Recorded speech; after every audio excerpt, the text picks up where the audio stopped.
Welcome back to the Blindsiders. I am Ben. I'm here with Dylan and Brian to talk about the finale of Survivor 49. And then maybe at the end, we'll do a little previewing for Survivor 50. We got our first real look of the season beyond just knowing who the cast are. So we can maybe spend a little bit of time talking about that. But the vast majority of us is we're going to be talking about our brand new Survivor winner, Savannah Louie, who will also be on Survivor 50, so really fun to talk about. I think all of us we're probably leaning towards Savannah being the winner coming in. I would probably I think we said last week 55-45 Savannah versus Rizzo. But yeah, I think we talked about in previous weeks. Also, hello, I was not here last week. We've talked about in previous weeks coming up to this that it felt like edit-wise Rizzo was definitely getting more of the love of the winners edit. And I very much felt, and I think you said a great point, Ben, when we were texting, that you felt like the point of view to that point had pretty much been through Rizzo. And I almost felt like we watched it happen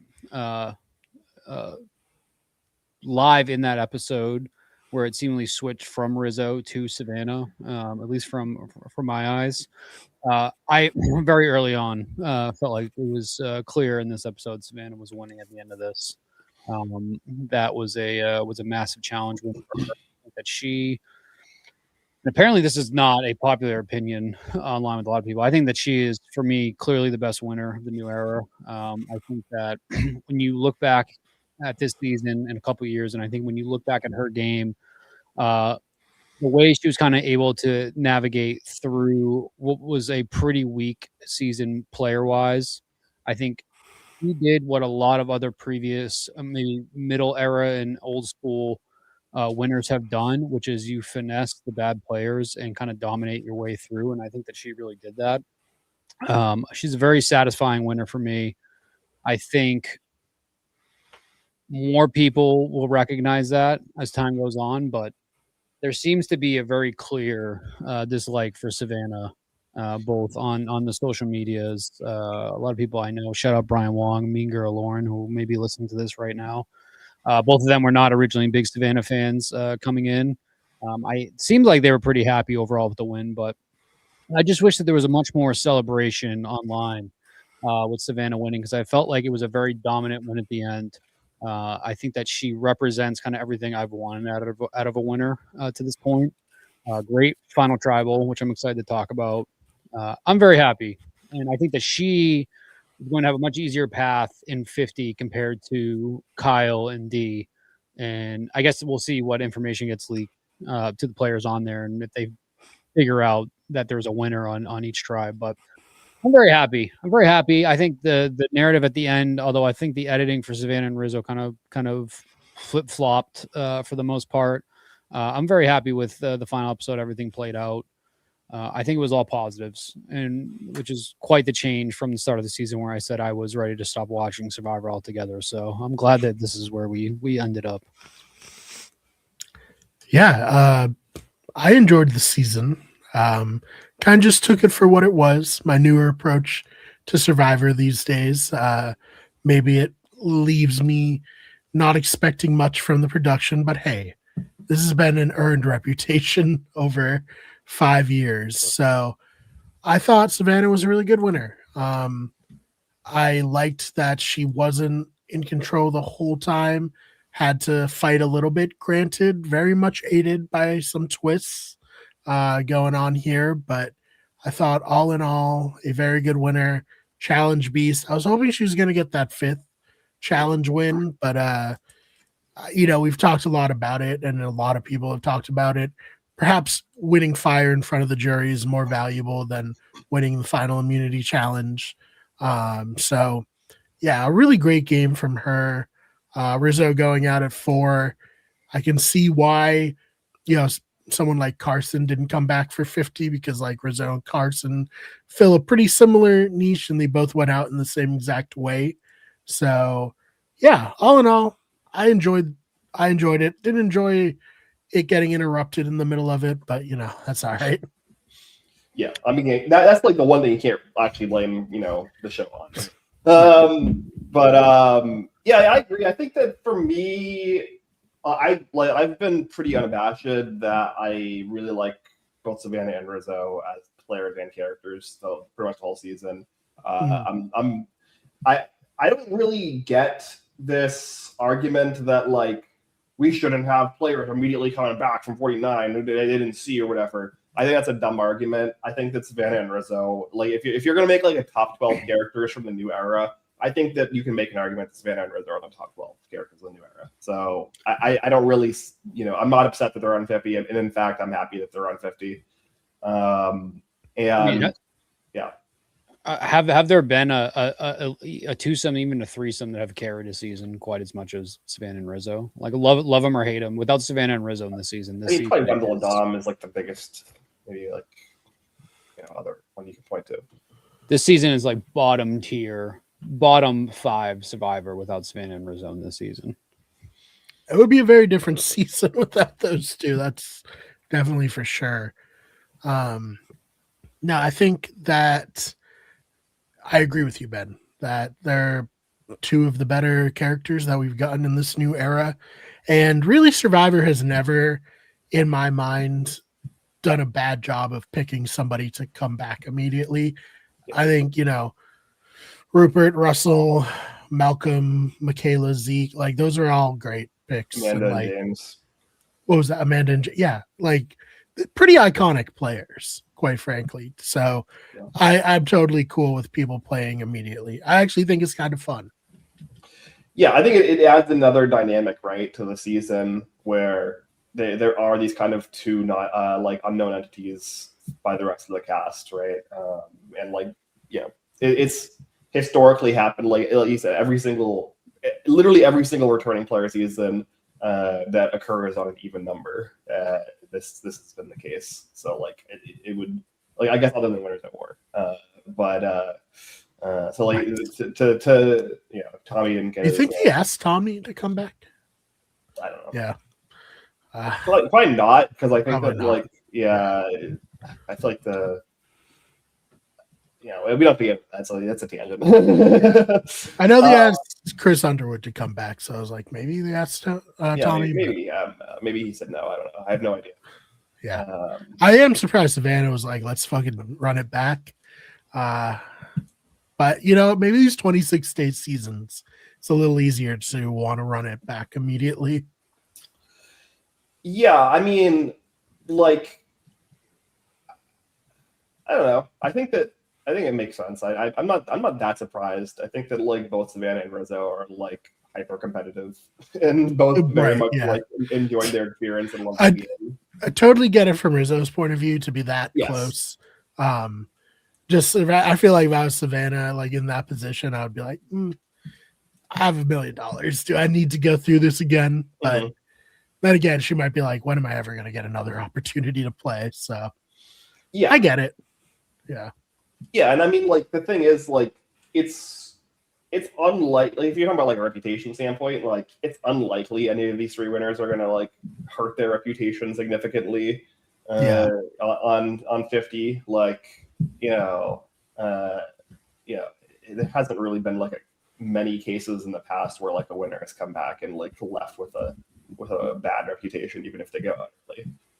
I don't think anyone holds it against Tina for being the first. Or like All Stars like that. Yeah. No, great point. Or the 2 winners from Australian Survivor.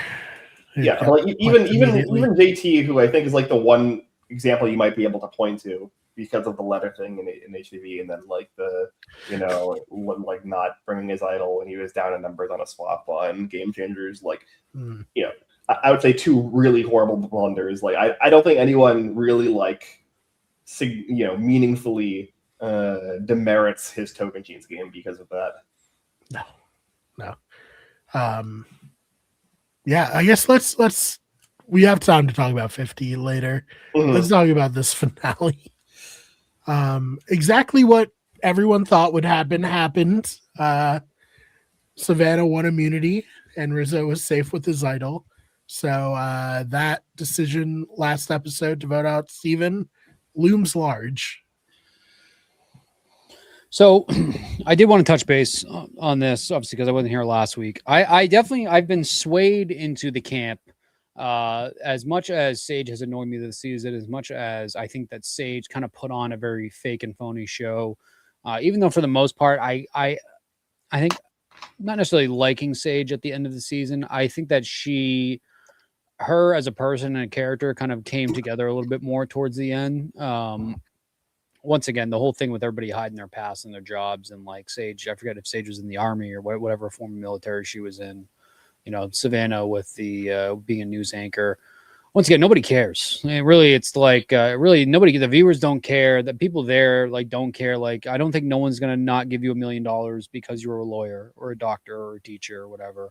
At that point, I do think that Sage voting out Steven, given the circumstances last week, ended up being the right choice for her. Clearly, ended up getting her into final 3.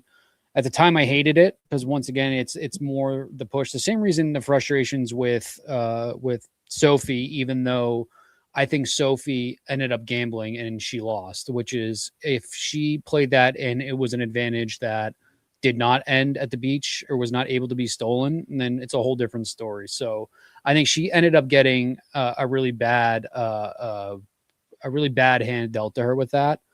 Although there were obviously other instances where, yeah, she could have took Rizzo's idol. I think that then opens her up to being the first person that they're going to vote out the next tribal if she doesn't win immunity. So it's kind of like I respect So for sticking with her alliance. I've always said I respect people that stick with their alliance beginning to end. Obviously, to this point, it was detrimental to her game, but being someone that ends up in final tribal and ends up with 2 votes, that was better than what I thought was going to end up for Soph. So I am happy about that. Shout out Ben, fantastic pick this season, very very good. But back to Sage though, yeah, I think overall the voting out of Steven, apparently everybody there thought Steven was like the clear winner, but before he was voted out, I don't know if that's the typical this person's the most dangerous person left in the game, which they say about everybody. I didn't have that read of Steven. Steven was probably, he's playing a good game. I still at that point didn't think he was playing better than Rizzo or Savannah, but maybe that extra social aspect that he had over them was kind of what was scaring everybody so much. So voting him out instead of going after Soph, I don't hate it now in retrospect. I hated it when it happened. I don't hate it now. But it was ironic because Sage 2 episodes earlier kept telling Sophie that she handed Savannah $1 million, where realistically, I do think the actions of Sage, the actions of Jawan, their constant flip-flopping, them not being able to stick and trust people or even maneuvering people that maybe weren't 100% trustworthy. That's why they weren't winning. That's why Jawan was on the jury. I think they kind of kicked off the domino effect that fell to Savannah eventually winning. But all that credit goes to Savannah, goes to Rizzo. Savannah pulled, I think more so Savannah than Rizzo. Savannah pulled in the people she recognized when she needed to, and she played them the way that she needed them to play, and then got rid of them when she needed to. And I think that is something that has kind of really been unappreciated with new era Survivor players, is that they are very afraid to manipulate players to their advantage because, like we talked about, they don't want to be seen as a liar, cheater, or bully, whatever it is. And I think that's why I like Savannah so much, and that's why she had the edge over Sage, because I think that Sage, she said it here, she had blood on her hands, but I think that when she did get blood on her hands, it was the wrong person, and I think that was the biggest problem. And when it became time to get the actual blood on her hands that she needed, it was too late. And I think voting out Steven there, yeah, maybe it was the right move. Savannah and Rizzo weren't there, but they were there. One had an idol and the other one keeps winning immunity challenges. So I don't know. Sage is a very complicated character, whereas I think that she's not a good player, but she showed a lot of signs of what I think could have been a good player. And so, like I say, every season, I would be interested in seeing Sage play again. I think the list of people I've said that about, though, in New Era is we're up to 50 people at this point. So I don't know if she's top of that list, but yeah, Sage, she's and I think that she added on to the entertainment element of this season too, honestly, even though I didn't end up liking her overall. I think that she was a nice foe to Savannah and Rizzo towards the end. For me, for Sage, it's just I think the issue was she didn't have people's respect, and I think that's like ultimately what jury votes fundamentally come down to the majority of the time. And it didn't feel like people respected her as a player, and the final trial council wasn't enough to like push them to feel like they had her, like that she had their respect. Like in hindsight, for me, looking at like where everybody kind of like fell apart, I would say I don't know if Christina ever really had serious win equity. I would say Sage lost the game at Final 7. Sophie lost the game at Final 6, and then Rizzo lost the game at Final 5. And then, like, it was basically impossible for Savannah to lose unless she, I guess, lost the fire making challenge. But, like, in terms of just, like, ceding win equity to Savannah, basically. Because, like, obviously, like, Savannah there were ways for Savannah to lose, but, like, I think that those three players at those three junctions ceded a ton of their win equity to other people, in particular Savannah. Like, I think that Sage voting out Yellow Sophie over Savannah at 7 was a mistake. I think that Blue Sophie not stealing Rizzo's idol and basically like creating a scenario where she could get into a Final 4 and get towards the Final 3 more consistently, that she could win, was a mistake. And I think that Rizzo ceding to what Savannah and presumably Blue Sophie wanted at Final 5 and voting out Christina over Sage was a mistake. And I think that, you know, he had the idol to possibly, and we'll talk about this move as well, because this happened in the episode. He had the option to vote for Sage with Christina and then use his idol on Christina, you know, defy what Savannah wants and make a play that benefits him in particular, and put himself in a position where he's going into probably a 75% win equity situation rather than a 50% win equity situation or so. So like I just see a lot of people down the stretch making mistakes. I don't really think Savannah made a mistake, at least from my perspective. Like that's where it comes down to. I think the other thing with Sage too was the late great Logan Roy. You have to be a killer in Survivor, and she was not a killer. She wasn't. And when it became time to get her, you know, her, in her words, blood on her hands, it was either very reluctant or it was the wrong person. It was the wrong person she wanted to go after. And I think we saw that too last week, where she was in that challenge with Savannah and she was essentially pleading to Savannah, like, hey, quit so I can win. And I thought that was, I get the desperation, and it's almost where I can respect someone that wants to win the game. And this isn't, you know, just the whole separate tangent of, I thought Ethan Zahn on Tyson's podcast last week said one of the best points about current New Era Survivor, which was for probably about 99% of these people, just the win that they wanted was to get on the show, to be able to then have the cachet to go and host a podcast, be a part of that Survivor community that they've like desperately wanted to be a part of for 20 years. Like that's the win for them. And I think a lot of the times what we've seen with, you know, the Kumbaya, which is people a lot of complained about, like the lack of fire, is pretty much gone because they're just happy to be there. I think like the exact words Ethan said was, it's essentially like a Broadway show, which for them, and Jeff is kind of like the conductor of it all.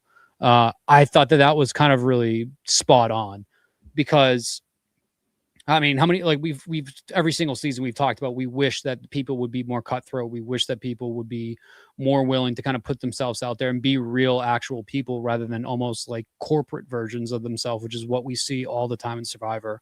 Where Brian, where you mentioned Carson, I think Carson was almost such a corporate version of what I wanted Survivor player to be, where Rizzo on the opposite side was, Rizzo wore his heart on his sleeve. He maybe played the idol a little bit too much, but everything that he did, I believe, was 100% real. He was hyped when he got Jawan out. He was pissed at Jawan because Jawan had turned his back on him so many times and tried to stab him in the back. Like that was all real. You can tell Steven, when Steven was blindsided last week, he was pissed. And for a split second, he wanted to show it and then he didn't. And I do understand, like, it is a game and you can respect that, but you're still playing to win Survivor. And as much as I don't think that Sage was playing a good game, I do believe that she really wanted to win Survivor. I do believe that she was there not just to make friends, but she wanted to win. And even though I hate her like pleading to Savannah to quit, I can respect it only in the sense that she wanted to win that game, not the fashion that she was going about doing it. But that's why Savannah, I think, is such a good winner. Is she was a killer. She was cutthroat. Even Sage sitting there pleading with her, where somebody like Christina maybe probably folds in that situation, just gives her the win. Like Savannah was not losing that because also her name was very easily going. She was going to be up there that night. I was very, very happy. Not to touch on last week a lot, but I was very happy she didn't concede to that.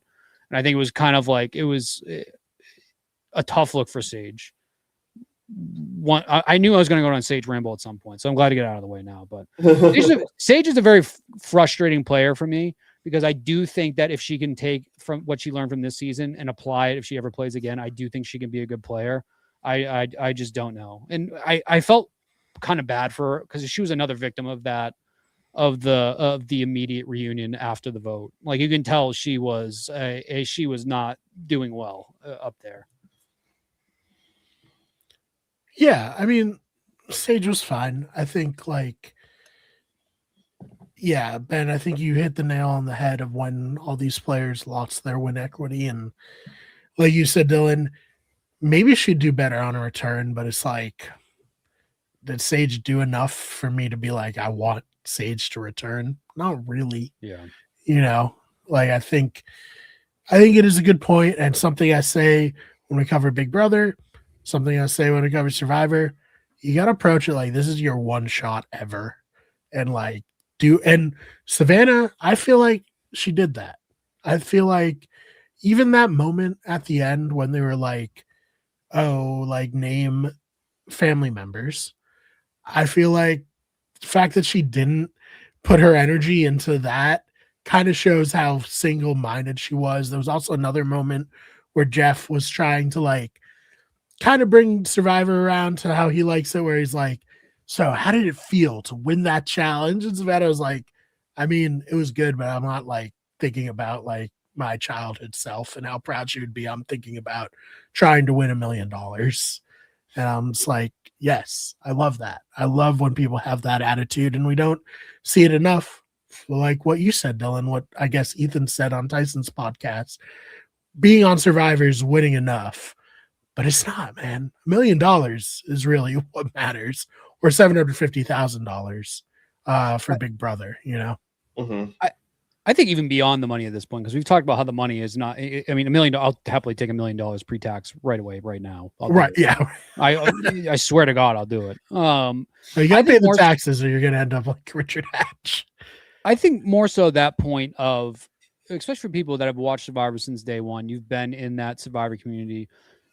People desperately want to be a part of those players. They want to be a part of that community. Yeah. They want to go to the reunions. They want to go to the watch parties. They want to be there to be part of that. I get that. I would want to do that too. But outside the money, like how many total winners in all? Like obviously we're not going to count season because there's repeat winners. How many total winners in all are there? Is it like well, it's 47. 47, yeah, because there've been and depending who wins 50. Yeah. So there's been 47 overall winners. I mean, how many players are there? I think there's like where you're in the multiple hundreds. There's like 700 or something. Yeah. I'll see if I can find that, but you keep talking. I think the drive to want to be number 48 in that list, 47, that alone should, because you are, there's a difference between Kyle sitting in a room with I'm trying to think of a good example of somebody that never won. There's a difference between, I was going to say Johnny Fairplay, but that's not a fair. That's two totally different things. So like kind of like an average player, like God, who would even be that? Jason from Korong or Kyle, there's a difference who's going by. There's a difference between being a Jeremy Collins and being a Sage in the room. There's a difference between being a Christina and a Jeremy Collins in a Survivor community. And I think that like there needs to be more of a drive to want to be that winner. And I'm not doubting each season has people that desperately want to win, but I just think that what Savannah displayed in this season is exactly what I have wanted for so many different new era players. And that's even like, I believe Kyle wanted to win, and I still think Kyle's a great winner, and the same thing with D, but I guess I just didn't necessarily get the cutthroat want from them the same that Savannah did. And I could be sitting here with recency bias, and then like if I ever rewatch 49 and I see different. Like that is totally possible. But there's something about Savannah in this one where I think that she would, and I think we've said it multiple times. I think she would fit in so well with that like middle tier Survivor era of like Kagiyan, of Second Chance, Blood versus Water, all those where I felt like people really desperately wanted to win, and like they were still willing to do whatever they wanted. And like it's not comparable to the early Survivor, because that was essentially you were becoming a international like celebrity overnight with the early Survivor, whereas that was the game in its peak, in my opinion, and people like desperately wanted to win. And I think that that's something that the new era has lacked a lot, and I think that that's why I like Savannah so much.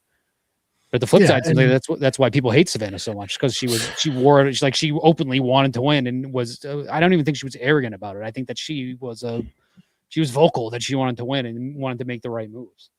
Yeah, and I mean Tetsuya in the chat said that the prize equivalent is like $500,000 today. They should up it to double. I agree. I think they should. That would get people more motivated to play. Maybe, even leave their jobs to play.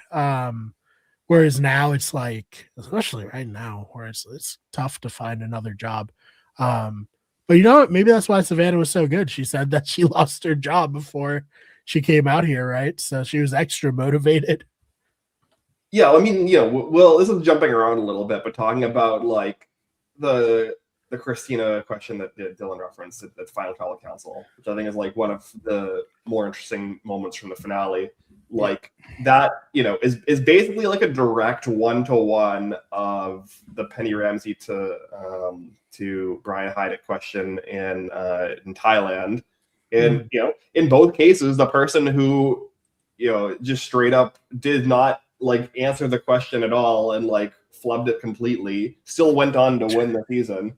Right. Like, and despite this person basically setting them up to look like they didn't care about any of the people they voted out. I wonder if her answer kind of like was, because I was on the jury, but like, you know what? I kind of fuck with that answer. Like the best possible answer to it.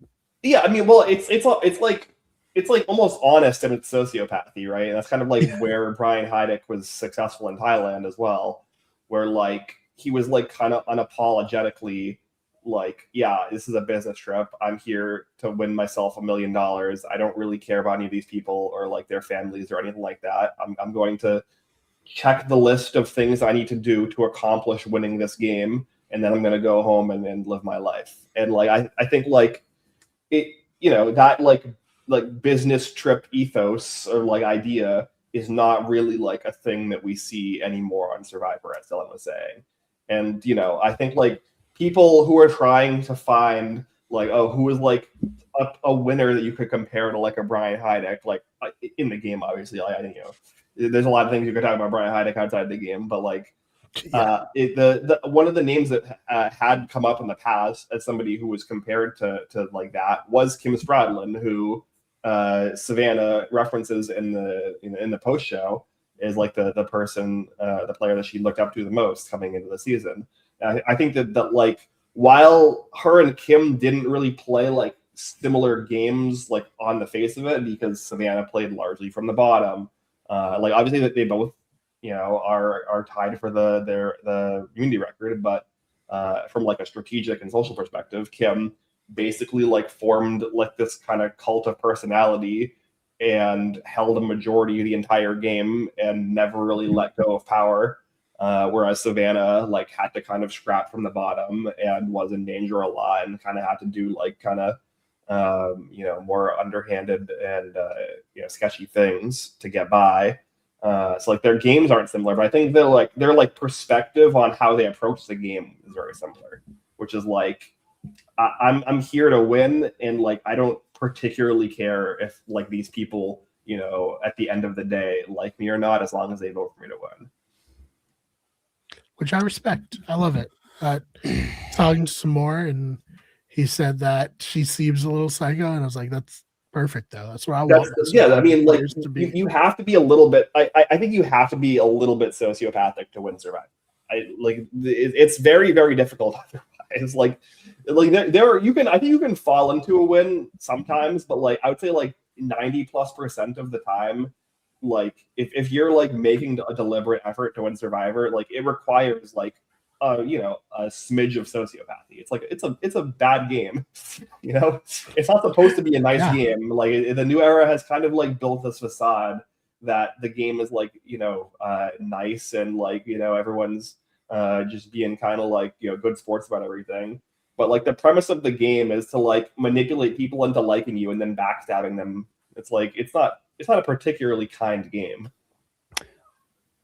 I think I could spend a while on Christina and why I think Christina is one of those players that is kind of like all that's wrong with New Era Survivor. I do think her whole bit with that question, the whole intent was to have her gotcha moment with Savannah. It was to try to make Savannah a deer in headlights, and I think that I hated it. I think she navigated around it perfectly. I think the people that are saying it's the greatest question ever asked in Final Tribal history are delusional, which is pretty much most of the Survivor fandom.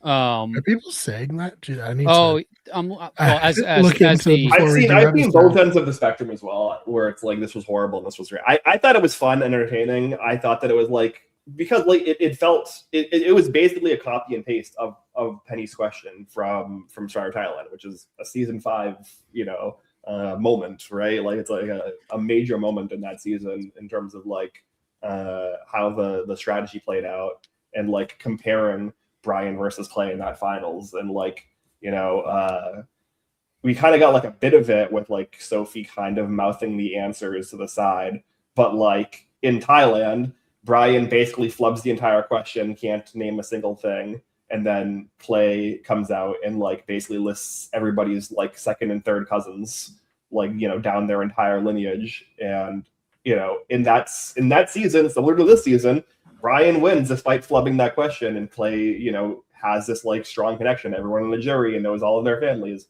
It didn't matter, he lost because Brian had votes locked in. Same here. Savannah it didn't matter that she doesn't know anyone's loved ones' names because she had votes locked in. She played the better game. I think also from Christina, and I understand, especially when you have kids, I guess like the overall aspect, you've been on that island with however long they were together, days wise when they merged. I get like maybe not knowing my kids' names, that would be a little bit hurtful, but I think her intent clearly was, I don't like Savannah. I don't want her to win. Here is this question that I hope is going to stump her, make her look really dumb. And I think not only did it not do that for Savannah, I think it was so unimpactful to how everybody else voted. Like Christina was not going to vote. I truly don't think Christina was going to vote for Savannah if Savannah remembered Christina's kids' names. Like, I don't think that there was ever like there was not a reality where that question was going to alter people's votes unless Savannah like snapped back at her, which like, I think the right answer for Savannah with that whole thing was not to do that, was not to play into her hand, which she tried not to do at first. And then when Christina, like, I want you to try, like, what do you want her to say? That I remembered every single person's life story, that I, from the first time we merged, you've been coming at me and wanted me gone. You never voted with me unless finally when it was time where you did vote with me, it was to ruin your own game. Like, I guess, what do you want from me? If I'm Savannah, I came close with the 2 other people that got me furthest in this game. Like, that's what I needed to do. Maybe Christina and the Sages and other players that were out there trying to be everybody else's best friend, not realizing that the game was passing them by, not realizing that the kid that played an idol, that showed an idol at a tribal for 6-7 different tribals that didn't play it. Maybe you should be more focused on them than learning people's names. And I understand, like, once again, I have kids. I understand how that can hurt if you have kids and you talk about your kids and maybe these people, Savannah was not listening or cared enough to pay attention. Shout out Brian Wong. Don't show people pictures of your kids at work. They don't care. And that Brian Wong taught me that very early on, and I appreciated that. He never said that about me, but Brian Wong is a scholar, and he taught me that. And I think that people in the real world don't care about your kids. They don't care about your cousins. It's nice to know that Jawan was the oldest of 4 siblings. That's great. I can remember that. But also, when I have been on this island for 26 days, I miss my loved ones. I think I'm about to win $1 million. I'm incredibly malnourished. I am probably sun poisoned. I do not care to remember your kids' names or like your cousin's name or how many cousins you have. I don't care. I think Christina is a loser. I think that was a loser question. I am hopeful I never see her again in the Survivor world. With that said, I think that she's probably a lovely person in person. So if I do ever cross her path, I will say hi. But as a Survivor player and a person in the Survivor community, I never want anything to do with Christina again because I think she sucks as a player. I think that question sucked. And that is how I truly feel about it. And I think if you think that that is, once again, as the Reddit sleuth on this podcast, the hottest post today is a post that, spoiler, blank had the best jury question in the new era. And we see that obviously it is Christina. There are 2.4 thousand upvotes. And the very first one is, I think that this showcases the difference between philosophy. Oh, that's not the one I wanted to read. That doesn't fit my agenda right now. Thoroughly enjoyed. Okay. Well, to be fair to that person, they've been doing the shitty jury format for the majority of the new era, so there really aren't a lot of like jury questions in the like. Yeah, did they agree to do that, or was that like? Are we just going? They have started moving back towards the It was a good format to begin with. Like the open thing is like. I swear it's literally just because Jeff blamed the old jury format on Michelle winning Go Wrong. I believe that's what happened. I don't know if that's confirmed, but they changed after Go Wrong, and from my understanding, like it feels like Jeff was like, this jury format is shitty with the way the questions are asked, and everyone gets to get up on a showboat or whatever. And that's the reason why we have to do it this way instead.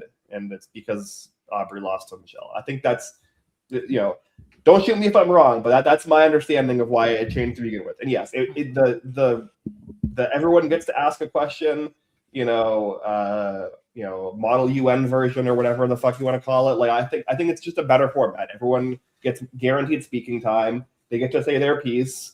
They get to like address each juror if they want on a one-to-one basis.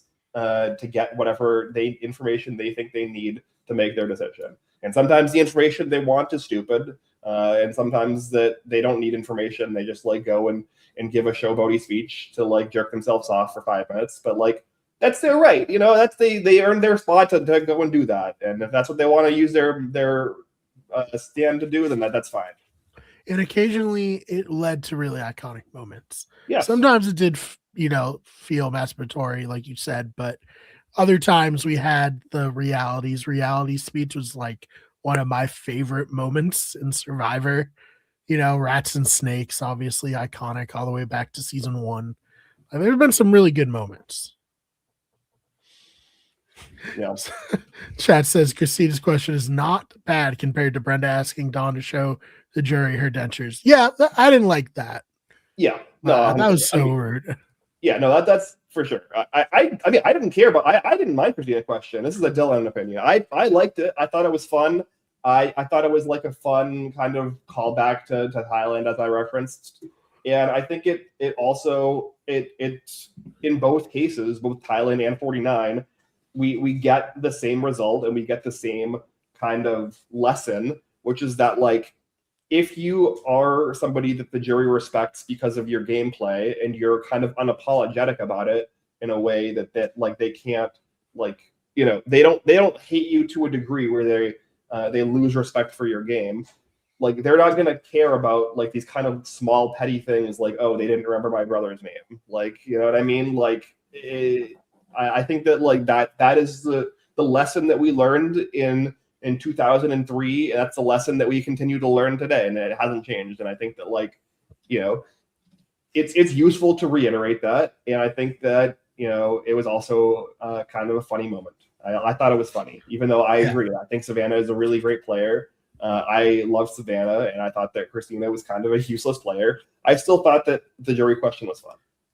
Did we get a breakdown? I didn't end up watching. Did we get a breakdown of who the other person that voted for Soph was? Was it Christina? Yeah, she said at the reunion thing. Yeah. Okay. Yeah. Yeah, and I respect Jawan like for voting for his number one. I think it makes sense in that kind of situation with your duo. Yeah, I mean, I came in expecting it. I guessed that it was going to be a 5-2-1. That was like what I was leaning towards. I thought it was going to be Alex instead of MC, and that MC was going to vote for Savannah, and Alex was going to vote for Sophie. But like, 5-2-1 was what I expected. I was so convinced. I was so convinced that we were getting a Tres Leches final three that I never really considered what the vote would shape up to if it wasn't Savannah and Rizzo going at each other. Because I think initially, up to this episode, my opinion is that the jury was going to be more bitter towards how Rizzo acted with the idol, and we're going to kind of play that all towards Savannah, and Savannah was either going to be a unanimous win or or Rizzo was going to get 1 or 2 votes. I think that the way that this ended up playing out with who was in final 3, I think is probably definitely makes the most sense narratively to kind of how everything went overall with the season. There was no doubt in my mind that Jawan was going to vote for Sage. I do think Savannah probably won Jawan over a little bit more. Jawan's another one where he is a very interesting person to watch, albeit sometimes very frustrating, maybe not the best player, but Jawan was a very, very entertaining character in this overall season. Once again, I don't think it can be understated how much Savannah and Rizzo and Soph to a different degree carried this season overall, especially post-merge, but I think Sage and Jawan really added that like B tier, like co-starring role very well. And I think this season now probably in New Era places third for me behind 46 and 47, just because of how well the post-merge came together from an entertainment aspect, maybe not necessarily from a gameplay aspect. It was almost like the opposite effect that 48 had, where it kind of all fell apart towards the end, where I really thought like each week for the past like 3 or 4 weeks, I was like kind of glued to my TV to see what was going on. And even if it wasn't the best gameplay, it was still very, very entertaining. So Sage and Jawan definitely deserve credit there. That whole talk of, I mean, maybe I don't know if it earned it enough to ever see them both play again, but I appreciate them for that, because like I said, I was sitting here at the beginning of October, end of September, saying if it wasn't for this podcast, I would be out on this show. So this has kind of restored my faith, and you two seasoned battle vets who have watched the worst of Survivor know it can be much worse. So I feel like I'm on that boat now, where it can be probably much worse, and it's probably not going to get to that point. So I'm very happy I stuck with it, because I do think overall this season was, good. I think we went from a very, very, very bad pre-merge to a decently good post-merge. I think that coming all together with a great winner. I'll look back on this season way fonder than I thought I would. So that's cool. I'm glad to hear it, because the community at large was just crushed by this season at a certain point. Like I thought if any time there's going to be like a super fan mutiny, it was then, but it turns out it's probably going to be when Mr. Beast shows up. Well, okay. I mean, I've been even from the start of the season, when if it was like a little slower, like I had been pretty consistent with saying that I just kind of thought the season was mid, and I thought that like 48 was like actively bad and like considerably a worse season. And like I don't think at any point during the season that I ever think it was at the very least worse than 48. So it was always very odd to me that this season felt like it was getting more hate than 48. But maybe it's just because it's like the second it was like the second season in a row that people weren't fucking with. I don't know. I think we talked about it previously this season. I think it was the buildup of it all. I think it was the how stagnant everything became. I think how formulaic everything became. Yeah. Like like the players to a certain extent almost became exact clones of each other.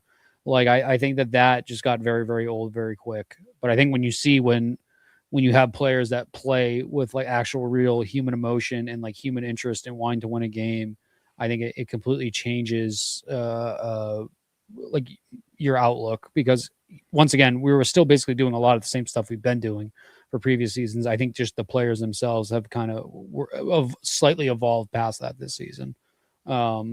Maybe not gameplay wise, but at least in terms of turning it, making it entertaining. And I do think the editing and the production is semi evolving also away from. I think if you go back and you watch season 41 and you watch this season, I think that at least what I assume, because I probably will never watch season 41 again. I assume the vibes and the editing and the production is all very, very different. I imagine season 41 fringes on being borderline unwatchable at this point, is what I assume. You wouldn't rewatch for your boy Xander? No, because I don't think I'll ever see him again. So I feel like I need to emotionally move on from that season. I think don't quote me, but I think he's on X on the Beach or something like that, like some dating show. So if you're really, wanting to watch him, I think we might see Ashan was somebody I really thought was going to be in season 50, but that was before we realized how many old school players are going to be coming back. Shan is probably one of the few players from that season I assume we will see again at some point. Maybe was it Ricard who came in second, third? That was Shan's number one until they turned on each other. He's another one I assume, or they are another one I assume we'll see again at some point. Other than that, I think you know what, it might have been Xander was rumored to be on Love Island, but he didn't go on. I like vaguely know what you're talking about because I remember seeing his name somewhere recently. Yeah. No, I don't. There's so many people from just New Era. Like whatever, we're what 4 years into the New Era post Winners at War. I think that I feel like we're never going to see a lot of them again because it took so long. Yeah. Well, I mean, what's the point of doing the drop the 4, keep the 1, and then not doing an All Stars as the 8th season of this? I don't get it, Jeff. I don't get it. Yeah, it is very odd to set up the New Era as like a clean cut, but then the first returning player season isn't just like a New Era All Stars. Yeah, I would have loved it. Like Survivor 48 New Era All Stars would have been great. I think. I think the logical like All Star returning season is going to be a Second Chance Part 2 or second. Yeah, we're definitely doing a Survivor Game Changers style, like let's all the people who got close to Second Chance or weren't eligible for Second Chance, let's put them on a season. Probably a similar thing here, or we might get like Ricard, like Shan, players like that who Jesse, another one who I thought was a lock, Carolyn, all those players. I do think that they desperately need their new Boston Rob. They need their new Parvati. They need their new Suri. They need that. Agreed. No, yeah. All of them are still very active. Kobe looks like, obviously he's still incredibly handsome, but he's old now. It's like, yeah, we need some fresh blood. I'm so excited to see Colby on 50, but yeah, you're right. We need the new gods. I am desperately ready to talk about 50, but I feel like we have not brushed on Rizzo that much this episode. I do want to shout out about Rizzo. The Riz God. Very unfortunate how much his game kind of fell apart within the last hour of this episode before he was voted out. Once again, the idol, how dangerous is an idol if everybody knows it exists for a very long time? I think his was very dangerous until it wasn't anymore. Obviously, I think that you fly too close to the sun. He got as close as he could, and then he burned up, it got him this far, which realistically, without that idol, would he have gotten this far? Would just Savannah protecting him, self-protecting him? I don't think so, but man, probably my favorite player from this season was Rizzo. I think Savannah is the best player in the New Era, but I think Rizzo is my favorite player. Once again, it seems overall people are very, very mixed on him. Shout out Mean Girl Lauren, who I don't know if she's listening, made fun of his mustache. Didn't appreciate that. They were very happy he shaved. I love the Riz God. It seems like Jeff loves the Riz God. I think that he is one of those players. Speaking of marquee players, I hope to see him stick around. I really, once again, he played so young. I'm sure he will, if he wants to. I think he was genuine. I think he for the most part had a lot of like very logical, reasonable moves. I don't think Savannah could get as far without him, where vice versa. I don't think he could have got as far without Savannah. So once again, it takes two to tango. One winning does not mean the other one. She could have did it without Rizzo. I don't know. Yeah, that fire making was probably for $1 million, right? So that's that. I'm glad you brought. I'll let you guys kind of finish your thoughts on Rizzo, but I have a couple thoughts on the fire, everything building up to the fire too. Yeah, I loved Rizzo as well. I really got into the RIZGOD Riz God baby aspect of it. I thought it was super fun. It reminds me. We talked about Johnny Fairplay a little bit earlier. He was intentionally playing a character in the same way that Fairplay was intentionally playing. And it turns out that Rizzo's a big wrestling fan, which totally makes sense as to,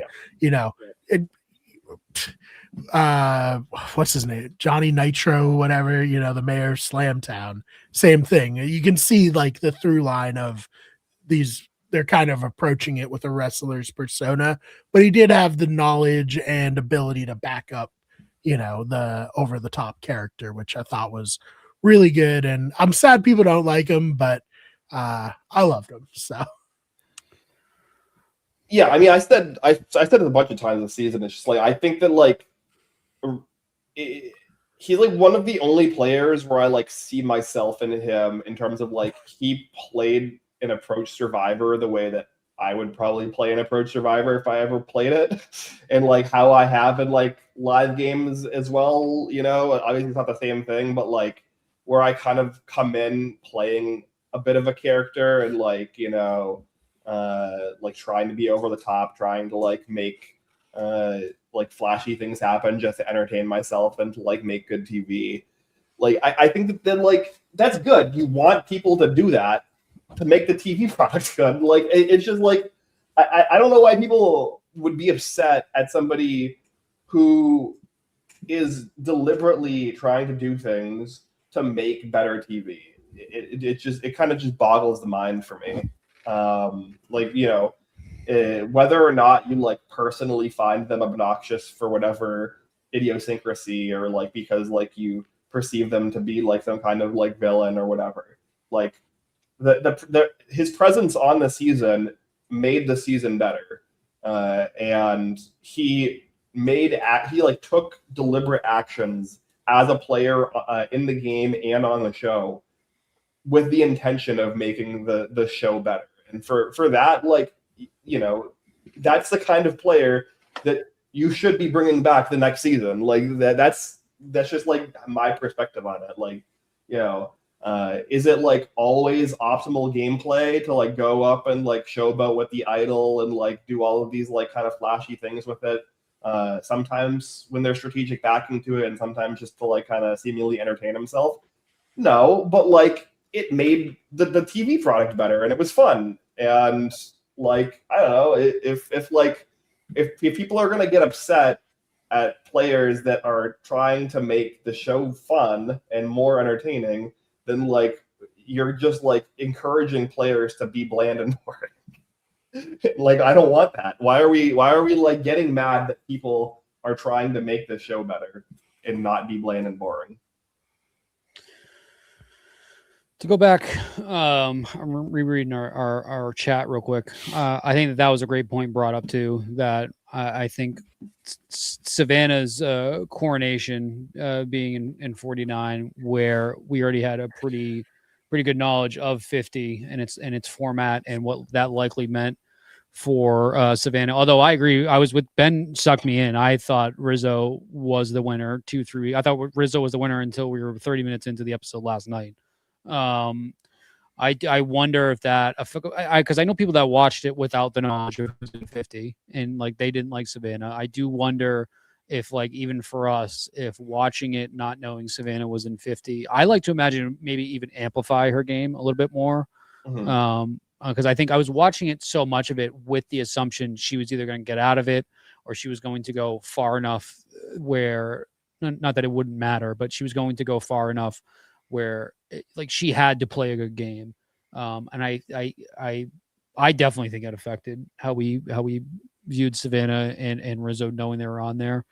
But once again, even people that didn't know that they were on 50, a lot of them either didn't like them or didn't like the cut of their jib, if you will. Kind of a bummer. But once again, I thought it was cool watching, almost like you're studying how this person plays. But I do think that maybe I might appreciate her season a little bit more had I not had the knowledge of 50. But I don't know. It was interesting. I told you I'd never watched the season live, knowing that this person was going to be on a new season following. So I guess that was an interesting experience for me. Yeah, I don't know. I still stand by. It would have been obvious for me, like from an editing perspective. It's just like the storytelling was just so tilted in the favor of the three Trace Leches people that, like, to me, like, they were the obvious three, like from like the Nate boot on, like, at the very least, but even earlier in the pre-merge, like the way that the show is kind of tilting the storytelling, I think it's obvious for anyone paying attention that who the key players were going to be regardless. Yeah, I do think just because of who she replaced and who Rizzo replaced, it's just like, okay, I guess she's going to be the winner of this season. But it didn't detract from my viewing experience. I will say, like, I've always wondered what that would be like, to not, or to know who won and then watch a season of Survivor. Obviously, having watched live the whole time, and try to stay away from spoilers. That hasn't been the case, but yeah, I mean, which, by the way, spoilers are out there for 50. I haven't seen any, but I am aware I'm of their sure. existence. Yeah, I mean, I have recurring players using. I assume, like, I have luckily not seen any. But that's why we do a season 50 episode already. We did, yes. We did like a preview of the cast when the cast leaked. That's why we did that then, and why Ben and I, way back in Winners at War, did it before, because there's just no way to do it without potentially getting spoiled. Yeah, and then we're gonna do our draft unspoiled. Probably we should do it sooner rather than later, but to lead in, because obviously we have the traders coming up, so maybe that's where we can fill in. We're gonna do a draft. All right, we're gonna have a snake draft, top to bottom. We'll figure out the format of whoever has like the best overall finish, or like combined score, whatever it's going to be. I feel like the easiest. I'm sure you can write a. I mean, it depends. I mean, the easiest way to do it is just like who drafts the winner wins. But I think it's too boring. I don't know. I think they have us to have like a full season impact, and for maybe I have a chance of finally winning. I think that it would be like essentially how many players? There's 28 players. 24. 24.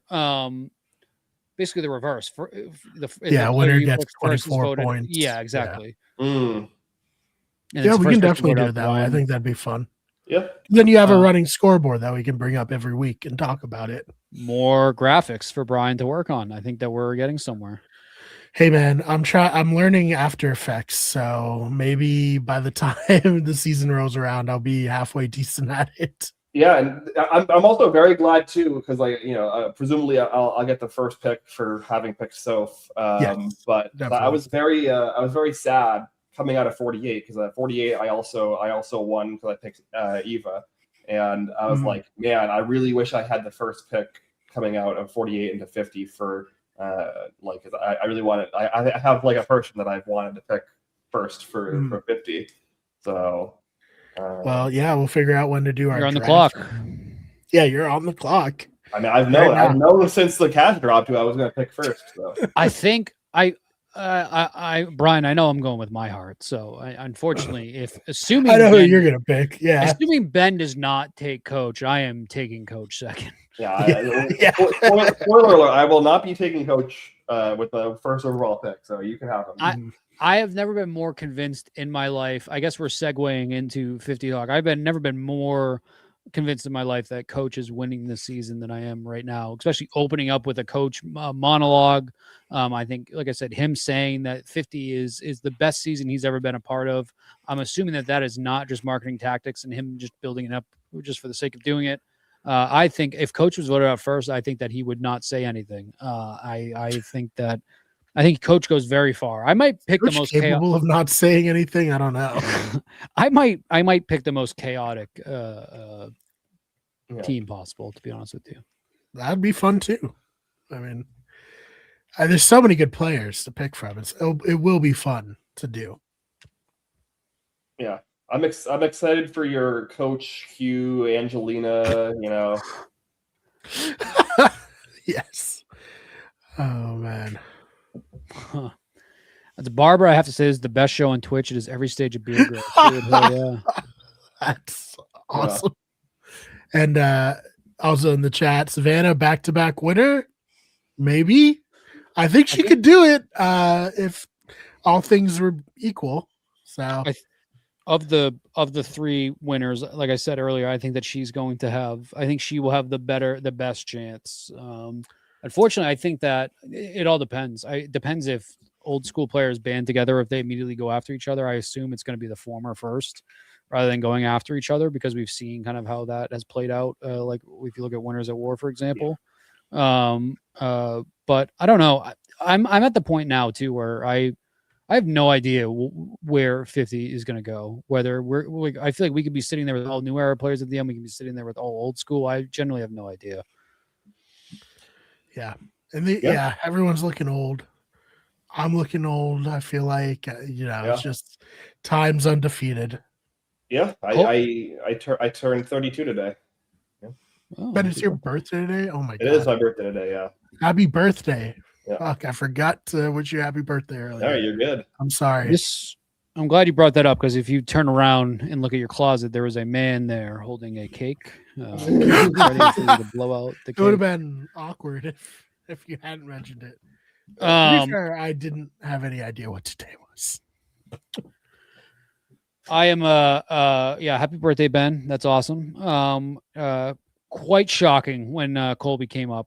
He once again for overall, if he has aged fantastic, looks great for his age. It's just so shocking to see someone that you have, especially because the most recent season I've watched him in was Outback. So it's like seeing that and then seeing that is wild. Time is cruel. Time is the biggest enemy we all face, and I think that's also why we're seeing a lot more old school players back in the season than we thought, because I think that this really was probably one of the last times we get a chance to see a lot of these people. It's not like I'm saying Colby's going to die of old age tomorrow. That's not what I'm saying. I mean, Colby himself says this in the preview, and we see is like, this might be the last chance I get, basically. Like, how many more chances am I going to get at Survivor? Like, take it all I can. I thought the trailer was awesome. The first 20 seconds. I think it was probably closer to like 45 seconds to a minute. Like the coach monologue over them slow walking, and then we get the shot of Colby. That was like, that's peak, right? That's like 10 out of 10. Really can't say anything better. The last 40 seconds is where I think I dislike it the most. I think most people dislike it the most. Even my brother, who I love dearly, is one of the most negative people I know. He says he loves the trailer, which is great, but he's also very nervous about the celebrity stuff. My only hope is that they're using that purely for promotional purposes, and a lot of the celebrity mentioned is like Mr. Beast, for example. My theory is that he's going to just be there upping the prize of the game to assuming it's at 1 million, it's going to be up to 2 million or more. I would be very surprised, honestly, if they have it only at 1 million. My guess, having watched a lot of Mr. Beast videos, he's going to do the thing where you both have a briefcase. One person has an advantage in it, and you have to only one person gets to look, and they have to they've done this on there's like a British it's that it's the carrot in the box, or whatever it is. He loves that. Yeah, he did it on his show for Who Got the Island. So he loves that stuff. that's another part of that too. Is essentially it's a cross promotion because Jeff is also going to be on Mr. Beast's show this season. Yeah. So my hope is that very cool. Personally, my hope is that none of this really affects the game overall. You know, the Billie Eilish boomerang advantage or idol, whatever that was, dumb. And the fact that Ben, what's your theory on that? Well, it's not really it's more cope, I would say, and okay. hoping this to be true, which is it's hard to super be confident because we do see obviously Mr. Beast and we also do see Zach Brown with I think a fish over his shoulder or something like that, just kind of walking, slow walking, really sexy on the beach.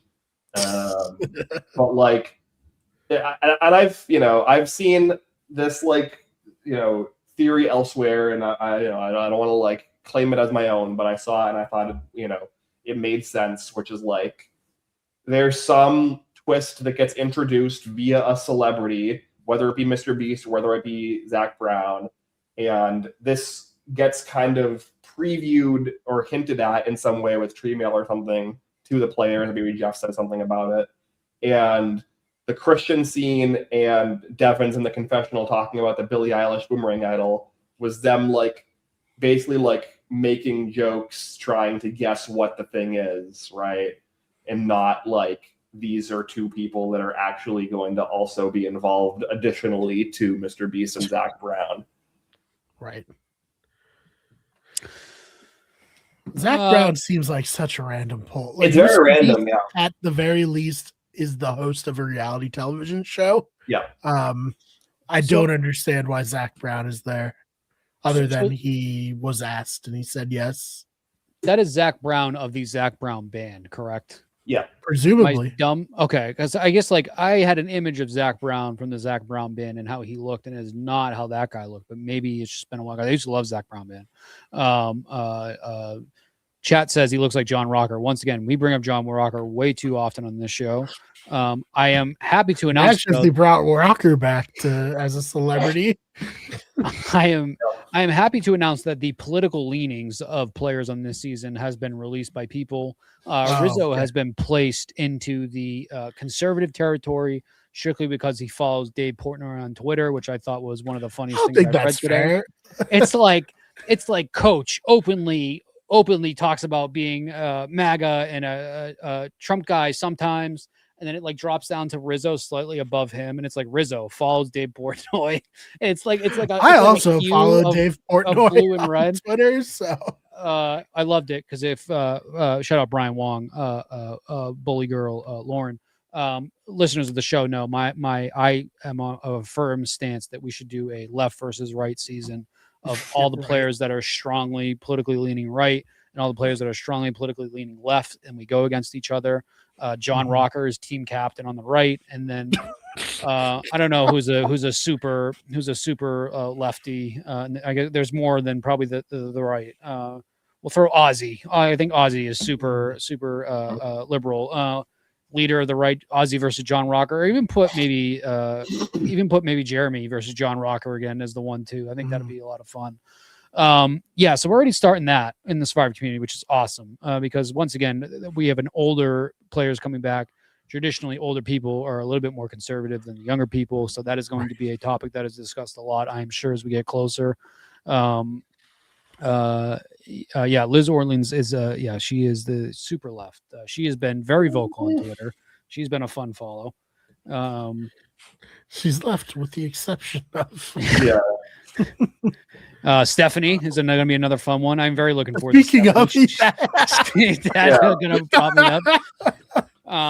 I have a theory, potentially, maybe that is Ben's pick. I am not sure, but she is someone I've consistently forgotten that Stephanie is on the season. I'm be real. I am eyeballing Stephanie to bring on to my team of chaos for this season. Although I think that there's a good chance maybe she talks her way into being one of the first people voted out.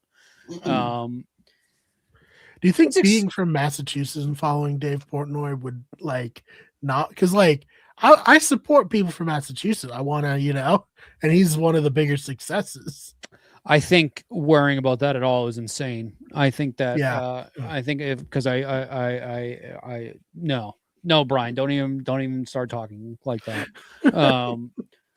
Yeah, I think when it comes to like a Stephanie or a coach who are like openly talking about their politics, like that becomes fair game. But like if people are just like speculating randomly off of like tangential social media, things like we're kind of falling down a rabbit hole at that point. Yeah. My favorite tweet of the day yesterday goes to, and I wanted to make sure we didn't forget about this, because speaking of chaos, we had a tweet from Chaos Cast when it was announced that there would be a delay into the Survivor finale because Donald Trump was going to be addressing the country. Speaking of jerking yourself off, we had by the way, I was probably about 2 edibles deep when that speech happened, and I couldn't tell I could not tell if I was in a fever dream or not, to be 100% honest with you. Mike, it was crazy. I think he had the longest run-on sentence like ever. It was awesome. It was insane to watch when you were absolutely. It was a lot. Chaos Cast tweeted Mark Burnett. Oh, the irony of Mark Burnett's 2 most famous and distorted creations airing at the same time. Whenever perfect. Chaos Cast tweets, I fall in love with her all over. I'm sad for Chaos Cast. That's also how I used to be with Randy when I was on Twitter. Yeah, it's just we should get both of them on in between now and 50. I'm sure they have really positive opinions about everything happening in the Survivor community. Randy was at the opening night. My brother, who I've talked about before, was at the opening night of the Survivor Bar. I actually saw the Survivor Bar brought up earlier in the chat. When's your brother gonna do a guest spot on here? I feel like he's a huge fan. Oh, I don't know if I want him to come on here. Okay. I think he's better off listening. We'll see. I'll get him on maybe one better time. Off listening. When he went, I guess apparently also the other 2 people that were there opening night was Savannah, and he didn't realize it because obviously he really hadn't seen Savannah that much at that point because that was the first episode. Mm-hmm. And Randy was at that night, which I did not realize. That's so random. It is. And then Ozzy actually hosted his own watch party there last night.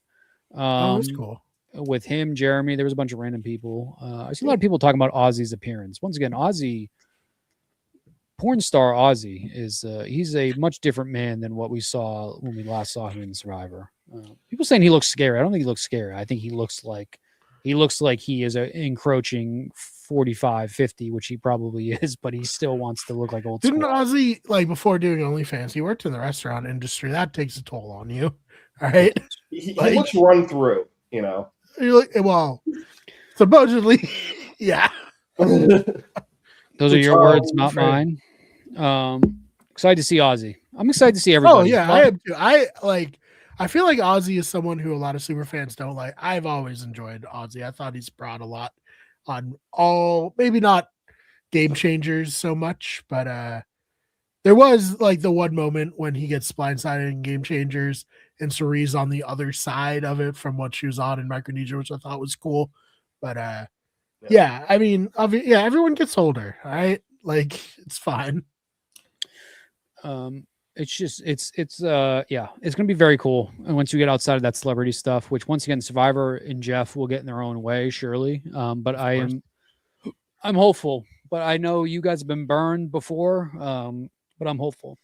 Yeah, I mean, I just like I think Winners at War is the perfect kind of encapsulation of like the production having like such a slam dunk on a silver platter, and then just like consistently getting in their own way for no reason.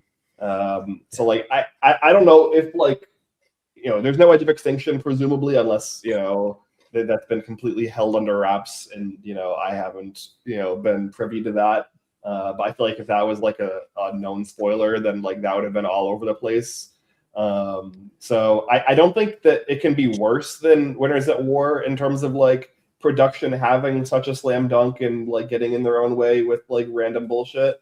But like I'm definitely like cautious about what's going to happen with the celebrity stuff. Hopefully it's relatively inconsequential and does not take up a ton of screen time, and we can kind of like yada yada over it, and the twists that get introduced are not like completely game breaking. Yeah. Who Who was, and I forget if we talked about this when we did the preview show. Who's the one player that is not in that in 50 that you had wished was that realistically probably would have played again? I mean, for me, the biggest was Penner, which seems like Penner made one of the final cuts, from my understanding. He was very close. Penner was one I desperately wanted to see play again live. Penner is probably my number one that I can think of, just because I now know how close he was. Yeah, I think for me it's Sesternino, but I mean we're getting him on the traders, so I can't be that upset. Yeah. Well, I was very excited when I heard Sean from Marquesas was in the mix, and then he didn't get on, and I was like, oh, why did he let us know that? If they're not going to put it's that Kevin Garnett meme. It was like, why did you show it to me if you're not going to let me have it? Yeah. Like, he's someone who totally deserves to play again, and I was just surprised that he was still open to it this long after it. But even Boston Rob likes being like, yeah, Sean should get invited back wasn't enough, which surprised me. I am so I'm very happy the likes of like Boston Rob. It seems like she wanted to come back, but I'm happy like Parvati's not coming back. And like especially after everything with Survivor Australia, I'm fingers crossed that whole Survivor or US versus the world or Survivor World All-Stars that ends up coming to be with a majority of the US players, sort of similar how they did with Australia. I'm not like upset that we're not getting Boston Rob or Parvati, especially Boston Rob, who I love. We've had our Boston Rob fixing the past year, which has been great. It's been awesome. I think it's been good for reality TV overall. Chad said Lil. Lil from Pearl Islands. Yeah, that was unfortunate. She couldn't make it out. One I heard, and I think I mentioned this when we did our preview. One I heard, and I don't want to run on a tangent. Brian Wong was a big fan of our short episodes, and so he's not going to love this. Visepi was finale. We're sorry, Brian. Visepi was one that was very interesting. Yeah. Where I know a lot of people wanted to see her play again, but she's 60 years old. It's like a lot of these people have like kind of aged out of their Survivor playing, which is unfortunate. Yeah, that's why you should go on the Traders. Like Traders is the perfect. You're basically going on vacation. You get to judge people. You get to backstab people. Like if you like campy as hell. If you were told right now to go on Traders or Survivor, which one would you pick? Traders. I don't want to. When I was younger, I desperately wanted to go on Survivor. Now I do not want to sleep on a beach with rats and shit running around me. No way. So Traders every day. Yeah, I mean the issue with it would have to be a all like not celebrity version of the Traders. Yeah, right. I would not want to go on like a mixed season of the Traders, like a season 1 of US or like a Canada version where like half the cast. Traders should do that twist that Celebrity Big Brother UK did, where they just say that this person's a celebrity when they're not. Yeah, I mean, like for me, it's just like you basically can't win in those formats. It's just not. It's so difficult as a player coming into one of those mixed formats to win. So like it would have to be like all civilian version of the Traders, or I would have to have already gone on a different show or something like that. Yeah, well. That is a season now, right? They're doing the civilian Traders. Well, yeah, I mean, like other countries do have, like the UK version, like they have their own version. They also did their celebrity version separately. Yeah, which I like, honestly. I think that's like a reasonable way to do it. We do realize that Travis Kelce's mom is going to be a murdering. I hope so. I said as soon as the cast dropped, I wanted her in the turn. That is, once again, I think I came out very high in Survivor. Very much looking forward to 50. I am very, very looking forward to Traders. I think that is going to be a nice palate cleanser heading into 50. That's going to be a lot of fun. It's going to be a very fun January and February for us. Yeah, I agree. I can't wait for the Traders. I think we got a lot of good stuff coming up. I'm rapidly not believing that there'll be a Big Brother season this winter, just because I feel like we would have heard about it by now. I had already been over that for a long time at this point. I did not even know that was even still on the table. Yeah, well, I hadn't mentioned it in a while, so I felt like I should update Yeah. people on how I feel. It's not happening. Yeah. All right. I guess before we go, I do want to shout out our chat. This has been a very active chat tonight. So Tatsu, Well, Polar, really holding it down for us. yeah, really appreciate it. Please come back. Season 50. Would love to have you talk. You're officially our number one chatter. So thank you. Yes, number one fan of the show. Well, sure. that might be Brian Wong, but Tatsu and Brian Wong can fight it out. He's the number one fan of the Better Radio Empire. Yes. Most referenced person to not make an appearance on the show. Him and Bagel Boss. Yes, still hold out hope. Yeah. R.I.P. Maybe. Who knows? We don't know. Yeah, we don't know. We'll never know. Legends never die. That was one thing Sam taught me. Legends never die. Bagel Boss is not dead. And even if his body passes on, his soul is not dead. Mm-hmm. Mm-hmm. The spirit, the soul lives within us. Jesus.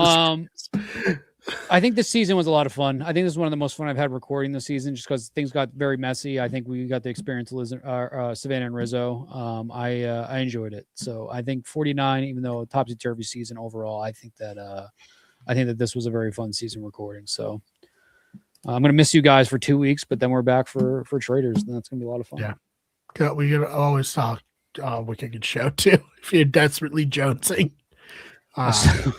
I said the two guarantees of our show is that at the end we will talk about games we're playing.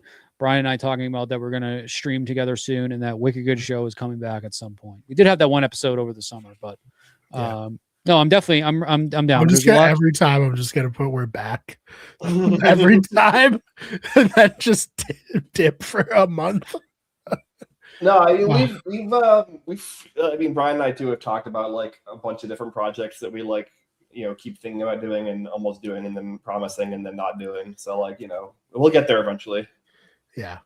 Listen, it's hard sometimes, but we've at least been consistent with this show, which I'm very proud of. Yes. By far right now, the flagship of the Better Radio. As the Better Radio podcast died, this took its place. Yeah, we've always been very good historically, or we're relatively good at talking about reality TV. It's currently airing seasons of reality TV that we care about and are watching.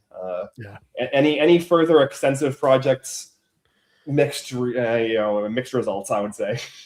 Yep.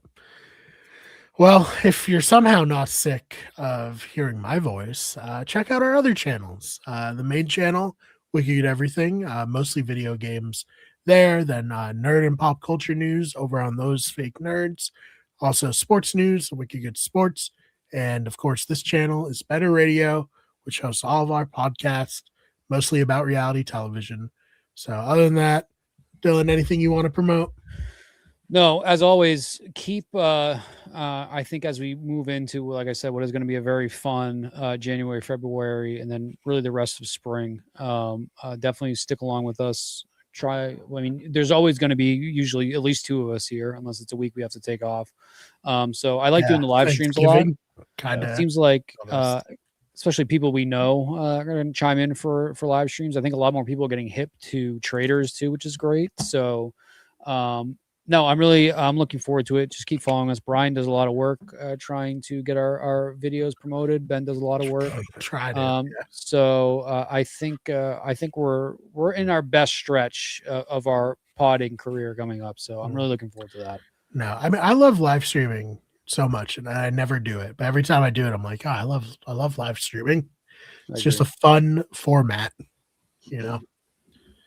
Ben, anything you want to promote? Happy birthday again. Happy birthday, Ben. I didn't realize what day it was. No, you're good. I barely remembered that myself until I started getting text messages, and I was like, oh, okay. Anything you want to promote?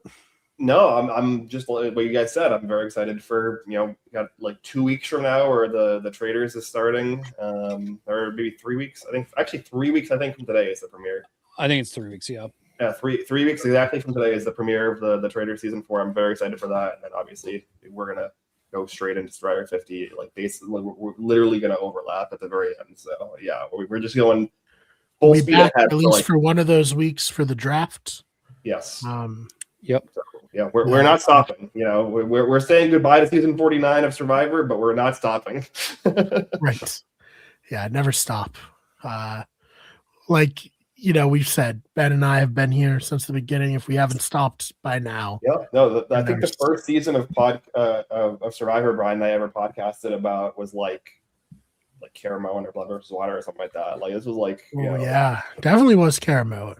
Yeah, so it was around that. I remember doing at the very least the preview podcast for Blood versus Water, and and talking about how Tyson can't win. First one I ever covered back in the day for post. What was it? The oh my god, no, it was oh my god, my brain is mush now.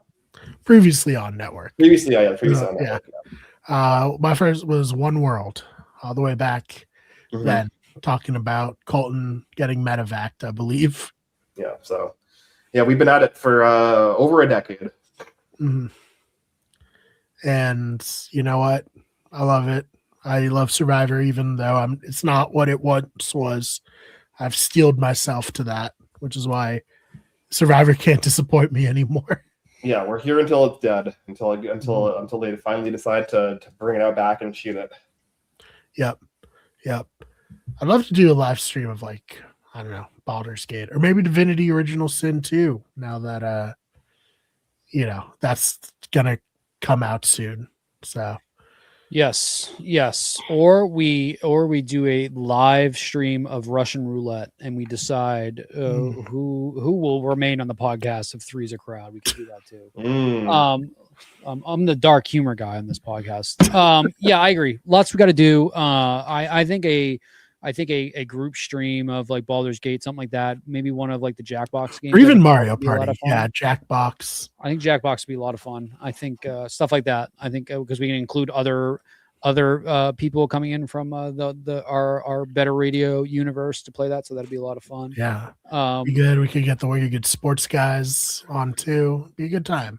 Yes. So yeah, please hang out for that. Dylan, you're a Wicked Good Sports guy. You've been on that. I am. You're right. I am an official correspondent. Or Notre Dame correspondent. Don't want to talk about that right now. Not right now. Not right now. I'm sorry. We're not talking about Notre Dame and college football until August 2026.